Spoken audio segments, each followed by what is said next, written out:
25 বছর বয়সের আগেই এই 6টি সত্য জেনে নিন। অধিকাংশ মানুষ 40 বছর বয়সের আগে 6 নম্বর বিষয়টি বুঝতে পারে না। 1, জীবন 100% ভালো হয় যখন কেউ আপনার সম্পর্কে ভালো কিছু জানে না। 2, আপনার এমন লোকদের কাছ থেকে উপদেশ নেওয়া উচিত নয় যারা জীবনে আপনার কাঙ্ক্ষিত অবস্থানে নেই।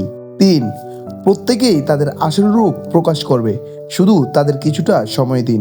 4, নিজের সুযোগ নিজে তৈরি করার মতো বুদ্ধিমান হতে হবে। সুযোগ আপনার কাছে আসবেই, সেই অপেক্ষায় বসে থাকবেন না। 5, সুখের গোপন রহস্য হলো স্বাধীনতা, আর স্বাধীনতার গোপন রহস্য হলো সাহস। জীবনে আপনি যদি স্বাধীনতার অভিজ্ঞতা পেতে চান তবে আপনাকে অবশ্যই পদক্ষেপ নিতে হবে। 6, আপনার জীবনে সবসময় কোনো না কোনো দ্বন্দ্ব বা সমস্যা চলতে থাকবে। আপনাকে সেই সমস্যাগুলোর সমাধান করার পাশাপাশি জীবনকে উপভোগ করতে শিখতে হবে। আমাদের প্রতিটি অভিজ্ঞতার মধ্যেই সৌন্দর্য আছে। আপনাকে শুধু আপনার দৃষ্টিভঙ্গি পরিবর্তন করতে হবে। আপনি চাইলে ঝড়ের মধ্যে কাঁদতেও পারেন, আবার নাচতেও পারেন। ভিডিওটি ভালো লেগে থাকলে লাইক, সাবস্ক্রাইব করে শেয়ার করুন।